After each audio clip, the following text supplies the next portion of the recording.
Good morning students. BSc final year की ये first class में आपका स्वागत है। आज हम ऑर्गेनिक केमिस्ट्री यानी आपका पेपर सेकंड की यूनिट फर्स्ट को डिस्कस करेंगे, एनएमआर स्पेक्ट्रोस्कोपी। इसमें हम फर्स्ट लेक्चर को डिस्कस करेंगे। तो एनएमआर स्पेक्ट्रोस्कोपी क्या होती है, इसका इंट्रोडक्शन हम देखते हैं। सबसे पहले हमें स्पेक्ट्रोस्कोपी को जानना ज़रूरी है कि आखिर ये स्पेक्ट्रोस्कोपी क्या होती है। देखो, स्पेक्ट्रोस्कोपी क्या होती है? The process based on absorption and emission of electromagnetic radiations that give information about molecular structure of a chemical compound is called as spectroscopy. यानी कि स्पेक्ट्रोस्कोपी एक ऐसी ब्रांच है साइंस की जिसमें क्या होता है कि कोई भी केमिकल कंपाउंड जो होता है उसकी आप मॉलिक्यूलर स्ट्रक्चर के बारे में जानकारी प्राप्त कर सकते हैं। लेकिन इसके लिए आपको क्या करना होगा कि उसके ऊपर इलेक्ट्रोमैग्नेटिक रेडिएशंस डालनी पड़ेगी। तो इलेक्ट्रोमैग्नेटिक रेडिएशंस डालने पर क्या इफेक्ट होगा? उसका एब्जॉर्प्शन होगा और उसका इमिशन होगा। तो इससे हमें उसके बारे में, मॉलिक्यूलर स्ट्रक्चर के बारे में पता लग जाता है, किसी भी केमिकल कंपाउंड के बारे में। अब यहाँ पे एक वर्ड है इलेक्ट्रोमैग्नेटिक रेडिएशंस। तो जिस रीजन की इलेक्ट्रोमैग्नेटिक स्पेक्ट्रम जो है वो आपको पता होगा कि इलेक्ट्रोमैग्नेटिक स्पेक्ट्रम में क्या होता है, यूवी स्पेक्ट्रम होता है, यानी कि यूवी होती है, एक्स रेज होती है, यूवी होती है, विजिबल होती है, आईआर रेडिएशंस होती है, इसके बाद क्या आ जाती है, माइक्रोवेव आती है। तो इस तरह से रेडियो वेव्स आती हैं। तो ये सब जो रीजन है, अलग अलग रीजन होते हैं जिनकी अलग अलग फ्रिक्वेंसी होती है और इनका इफ़ेक्ट भी मॉलिक्यूल्स के ऊपर अलग अलग टाइप से होता है, अलग अलग टाइप से ट्रांजिशन होता है। तो ये अलग अलग टाइप की, अलग अलग जो रीजन होता है इलेक्ट्रोमैग्नेटिक रेडिएशंस का, वो अलग अलग टाइप की स्पेक्ट्रोस्कोपी देता है। तो हम यहाँ पे एनएमआर पढ़ रहे हैं। तो एनएमआर स्पेक्ट्रोस्कोपी के लिए आपको ये ध्यान रखना है कि इलेक्ट्रोमैग्नेटिक रेडिएशंस का कौन से रीजन की बात करेंगे हम? रेडियो फ्रिक्वेंसी रीजन, यानी कि हमें जो रेडिएशंस डालनी है वो रेडियो फ्रिक्वेंसी रीजन की रेडिएशंस डालनी है और जिनकी जो फ्रीक्वेंसी है वो होगी 4 से लेके 900 मेगाहर्ट्ज़ तक। अब इसमें क्या होता है कि जब हम रेडियो फ्रीक्वेंसी रीजन डालते हैं तो जो जिस सैंपल का, कोई हमें सैंपल दे दिया, मतलब कोई भी ऑर्गेनिक कंपाउंड दे दिया, हमें उसकी स्ट्रक्चर डिसाइड करनी है, तो उसके अंदर क्या होगा, उसकी जो न्यूक्लियाई होंगे, एटम्स के न्यूक्लियाई होती हैं, उनके अंदर ट्रांजिशन होगा, उनकी एक स्पिन स्टेट से दूसरे स्पिन स्टेट में। एनएमआर स्पेक्ट्रोस्कोपी क्या होती है? Involve transition of a nucleus from one spin state to other. एक स्पिन स्टेट से दूसरी स्पिन स्टेट में न्यूक्लियस का ट्रांजिशन होता है इसके अंदर। और कब होता है? जब हम इसके ऊपर कौन सी रेडिएशंस डालते हैं? Electromagnetic radiations. और वो भी स्पिन एक्टिव न्यूक्लियाई। यहाँ पे एक टर्मिनोलॉजी आई है, स्पिन एक्टिव न्यूक्लियाई। तो ये अभी हम बाद में पढ़ाएंगे आपको। स्पिन एक्टिव न्यूक्लियाई क्या होते हैं? यानी कि जिनके अंदर ऐसे न्यूक्लियाई जिनके अंदर स्पिन की वैल्यू, न्यूक्लियर स्पिन की वैल्यू क्या नहीं होनी चाहिए? 0 नहीं होनी चाहिए। तो उन ऐसे न्यूक्लियाई यानी कि जिनके अंदर स्पिन वैल्यू 0 नहीं हो, उन्हें हम स्पिन एक्टिव न्यूक्लियाई कहेंगे। अब आपको ये स्पिन वर्ड भी आपको नया लग रहा होगा, अभी हम इसके बारे में और डिस्कस करेंगे। तो अगर हम इस तरह के स्पिन एक्टिव न्यूक्लियाई को मैग्नेटिक फील्ड में रख देते हैं तो फिर क्या हो जाता है? उनके अंदर एक स्पिन स्टेट से दूसरे स्पिन स्टेट में ट्रांजिशन हो जाता है और इसी को ही हम एनएमआर स्पेक्ट्रोस्कोपी कहते हैं। यहाँ पे हम न्यूक्लियस की बात कर रहे हैं। तो अगर हमने हाइड्रोजन का न्यूक्लियस लिया है तो हाइड्रोजन का न्यूक्लियस क्या कहलाता है? प्रोटॉन कहलाता है। तो ये स्पेक्ट्रोस्कोपी कहलाती है पीएमआर, यानी कि proton nuclear magnetic resonance spectroscopy.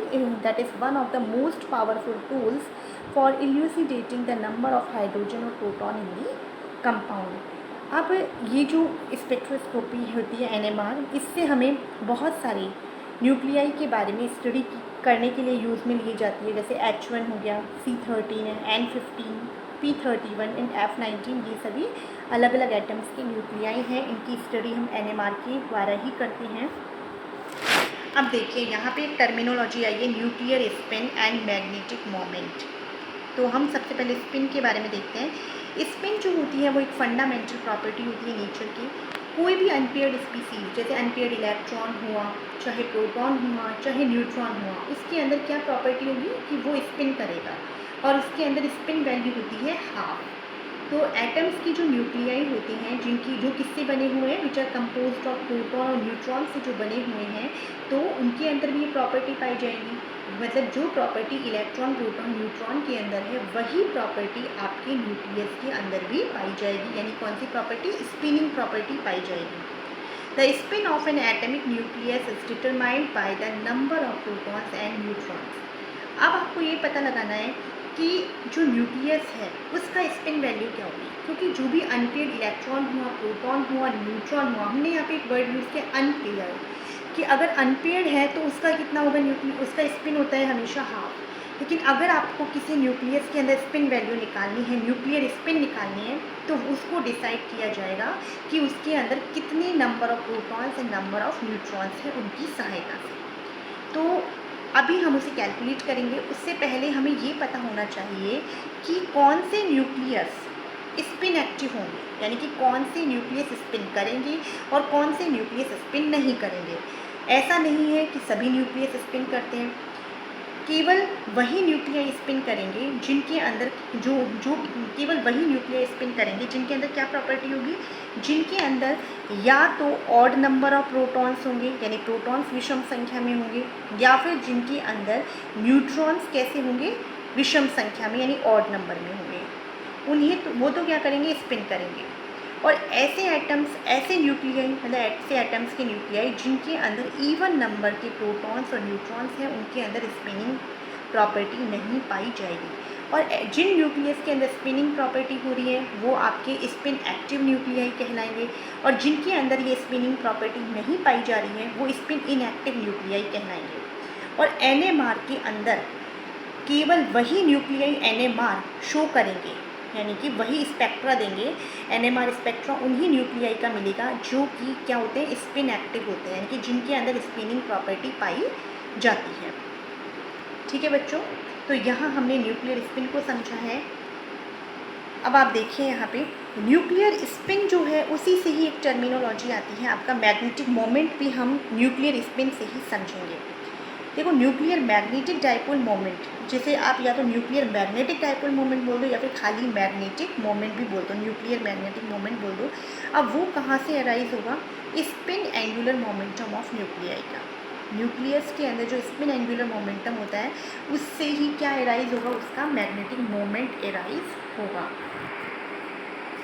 देखो सबसे पहले तो आपको ये बताया है यहाँ पे कि ऐसे न्यूक्लियाई जिनके अंदर ओड मास नंबर है, जिनके अंदर क्या है, ओड मास नंबर है। कोई भी एटम बोल दो या फिर कोई भी न्यूक्लियस की भी बात देखो आप, तो अगर आप उसे किस तरह से शो करोगे, किसी भी एटम को अगर आपको सिंबल क्या होता है उसे दर्शाने के लिए कि हम उस एटम के ऊपर जो है वो तो क्या लिखते हैं, मास नंबर लिखते हैं, और नीचे की तरफ जो है वो हम क्या लिखते हैं, उसका एटमिक नंबर में लिखते हैं। तो अगर ऐसे न्यूक्लियाई जिनके अंदर मास नंबर और एटमिक नंबर दोनों ही ऑड है अगर, तो वो आपके बहुत ही अच्छा स्पेक्ट्रा देते हैं, वही बहुत ज़्यादा NMR एक्टिव होते हैं, बहुत अच्छा उनका स्पेक्ट्रा मिलता है आपको, तो वो आपके स्पिन एक्टिव हो जाते हैं। और उनके अंदर क्या होता है, स्पिन एंगुलर मोमेंटम भी होगा। जिनके अंदर स्पिनिंग प्रॉपर्टी है उनके अंदर स्पिन एंगुलर मोमेंटम भी पाया जाएगा, क्योंकि जिनके अंदर इवन नंबर के प्रोटॉन्स होते हैं वहाँ पे क्या होते हैं, वो एक दूसरे के इफेक्ट को कैंसिल कर देते हैं, टोटल अगर नंबर इवन है तो। और जहाँ पे ओड नंबर है तो वहाँ पे कोई ना कोई अनपेयर्ड इलेक्ट्रॉन होगा, और अनपेयर्ड इलेक्ट्रॉन होने की वजह से उसके अंदर स्पिनिंग प्रॉपर्टी है, और स्पिनिंग प्रॉपर्टी होने की वजह से ही उसके अंदर स्पिन एंगुलर मोमेंटम भी पाया जाएगा।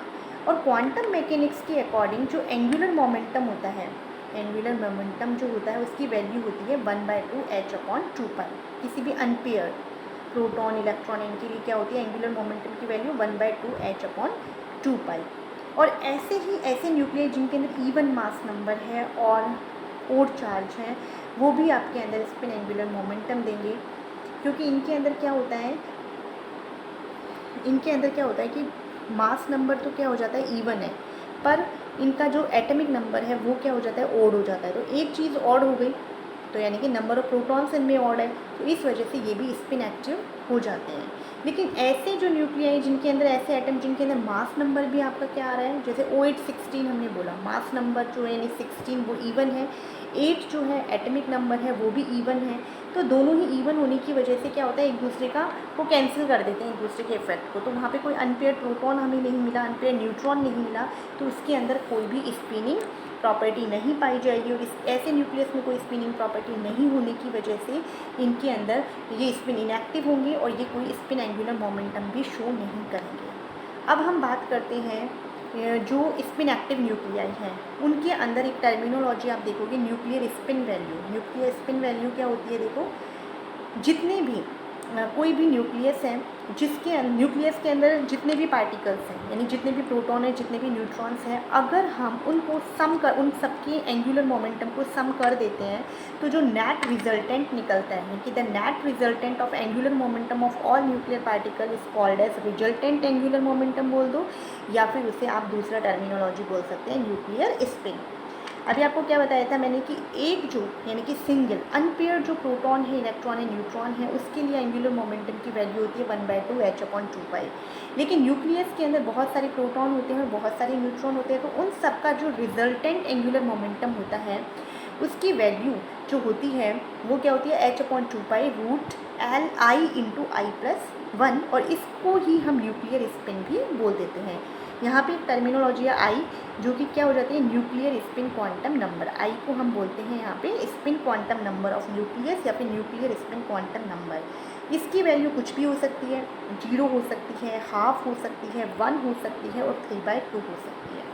तो अब इसके लिए आपको न्यूक्लियर स्पिन के लिए भी 3 इंपॉर्टेंट प्रिंसिपल है, क्या होंगे वो अब आप आगे देखेंगे। यहाँ देखिए, इस टेबल में आपको ये बताया गया है कि ऐसे न्यूक्लियस जिनके अंदर क्या होता है, मतलब with the help of number of proton and neutron in the various nuclei, the spin active और inactive nature of them can be defined as, कि कौन से न्यूक्लियस स्पिन एक्टिव होंगे और कौन से न्यूक्लियस स्पिन इनएक्टिव होंगे। इसका अगर आपको पता लगाना है तो किसकी सहायता से पता लगा सकते हो आप? With the help of number of proton and neutron से। एक तो देखो, मैंने आपको जनरली ये बताया था, वो सिंपल है। एक सिंपल आप ये ध्यान रख लो कि मास नंबर और एटॉमिक नंबर में से कोई एक भी अगर ऑड हो गया तो वो आपका स्पिन एक्टिव न्यूक्लियाई हो जाएगा, जिसे आप डायरेक्टली देख के बता सकते हो। क्योंकि नंबर ऑफ प्रोटॉन तो आप देख के बता सकते हो, नंबर ऑफ न्यूट्रॉन आपको निकालने पड़ते हैं मास नंबर में से। जब आप प्रोटॉन की वैल्यू घटाते हो तब जाके आपको न्यूट्रॉन का नंबर आ जाता है। लेकिन अगर आपको डायरेक्टली देख के बताना है तो आप डायरेक्टली ऐसे इस तरह से देख लीजिए कि जो वो एटम है उसका सिंबल देखिए, उस सिंबल में देख लीजिए कि मास नंबर और एटॉमिक नंबर में से कोई एक ओड होना जरूरी है। दोनों ओड है तो सबसे अच्छा है, वो सबसे अच्छा एक्टिव होता है, NMR एक्टिव बहुत अच्छा स्पेक्ट्रा देता है। लेकिन अगर दोनों में से एक भी अगर आपका ओड है तो वो वाला न्यूक्लियाई भी आपका NMR एक्टिव न्यूक्लियाई होगा। लेकिन जिसके दोनों ही चीज़ वैल्यू, यानी कि मास नंबर और एटॉमिक नंबर दोनों ही वैल्यू जिसकी क्या हो जाती है, इवन हो जाती है, वो आपका NMR इनएक्टिव होता है। और जो NMR इनएक्टिव होते हैं, यानी कि उनके अंदर प्रोटॉन भी इवन होता है, न्यूट्रॉन भी इवन होता है, उनके अंदर ये न्यूक्लियर स्पिन की वैल्यू होगी हमेशा 0। ये आपको ध्यान रखना है कि ऐसे न्यूक्लियाई जिनके अंदर प्रोटॉन और न्यूट्रॉन दोनों ही इवन नंबर में होता है, तो उनके अंदर न्यूक्लियर स्पिन की वैल्यू भी 0 हो जाती है। कोई न्यूक्लियर स्पिन नहीं है उनके अंदर, तो वो क्या हो जाता है, ऐसे न्यूक्लियाई आपके स्पिन इनएक्टिव हो जाते हैं। एग्जाम्पल इसका OH16 दे रखा है, C612, ये सभी इसके एग्जाम्पल है। अब आ जाता है आपका दूसरी कंडीशन की प्रोटॉन तो आपके ओड हैं, न्यूट्रॉन आपके ओड हैं, यानी दोनों ही ओड हैं। तो उस वाली कंडीशन में क्या हो जाता है कि आपका मास नंबर लेकिन क्या हो जाएगा, पॉजिटिव हो जाएगा। दो ऑड चीज़ अगर आपकी मिलती है, यानी दो ऑड को आप एडिशन करते हैं तो आपका इसका सम आता है इवन, तो इनकी मास नंबर इस कंडीशन में पॉजिटिव आएगा। तो स्पिन वैल्यू जो है वो आपकी फुल इंटीजर होती है। फुल इंटीजर का मतलब जैसे कि आई की वैल्यू जाएगी 1 2 3 4 इस टाइप से, तो ये हो जाएंगे आपके इस तरह से। और थर्ड नंबर की आपकी जो कंडीशन आती है वो क्या आती है, वो होती है कि अगर जिसके अंदर प्रोटॉन तो ओड हैं लेकिन न्यूट्रॉन इवन है, तो इस वाली कंडीशन में क्या हो जाता है, आपके दोनों ही वैल्यू मास नंबर और एटॉमिक नंबर दोनों ही आपके क्या हो जाते हैं, ऑड हो जाएंगे। तो ये स्पिन एक्टिव होते हैं। इसका एग्जांपल है आपका जैसे फॉस्फोरस P1531, 1H1, ये सभी आपके स्पिन एक्टिव, और जिनकी वैल्यू आई की वैल्यू हाफ इंटीजर होती है, उनकी वैल्यू आपके पास आई की वैल्यू हाफ इंटीजर का मतलब जैसे कि हाफ हो गया, 1/2, 3/2, 5/2, ये सब क्या हो जाते हैं, हाफ इंटीजर वैल्यू होती है। तो अब ये आपको मैंने बता दिया है कि स्पिन एक्टिव न्यूक्लियाई क्या होंगे और स्पिन इनएक्टिव न्यूक्लियाई क्या होंगे, और कौन से न्यूक्लियाई आपके NMR स्पेक्ट्रा देते हैं। क्या सभी न्यूक्लियाई NMR एक्टिव होते हैं, NMR स्पेक्ट्रा देंगे? नहीं, आप इसका जवाब देंगे नहीं, केवल वही न्यूक्लियाई NMR स्पेक्ट्रा देंगे जो कि स्पिन एक्टिव होंगे, यानी कि जिनके लिए स्पिन वैल्यू होनी चाहिए, 0 नहीं हो, 0 से अलग होनी चाहिए, वो ही क्या देते हैं, आपका NMR स्पेक्ट्रा देंगे। ठीक है बच्चों, आपने यहाँ पे स्पिन एक्टिव न्यूक्लियाई के बारे में देखा है। तो ये सब जो है यही हमें किसके बारे में बता रहा है, NMR की बेसिक फंडामेंटल है, जिसके बारे में आपको पता होना चाहिए। आगे हम नेक्स्ट पार्ट में इसकी थ्योरी के बारे में डिस्कस करेंगे। तब तक आई होप आपको ये समझ आया होगा। तब तक बच्चों थैंक यू।